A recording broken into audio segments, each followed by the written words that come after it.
probably a greater than 50-50 shot. I think the biggest question is, what do you do with your Ontario teams? The CFL hopes to kick off its 2021 season August 5th after sitting on the sidelines a year ago, but those plans may have hit a bit of a defensive wall. We should work toward an August date. If we have to push that out, we will, or they will. The Ontario government confirmed no large sporting events will take place there this summer. With 3 CFL teams in that province, it could mean playing the first part of the schedule in Western Canada only. Our 9 teams, 3 teams in each city, that seems to make a lot of sense to me. And maybe you have a unique year where you've got the 3 divisions and you kind of play inside those divisions, and maybe there's a little bit of crossover. Last year, Winnipeg was chosen as a bubble city before the season burst.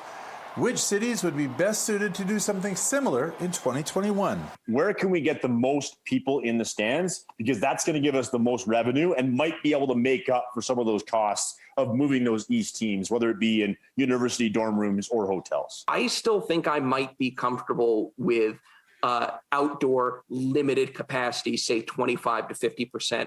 CFL games. There just simply does not seem to be a lot of transmission outdoors. This epidemiologist says fans have returned to outdoor stadiums in the United States with minimal COVID fallout.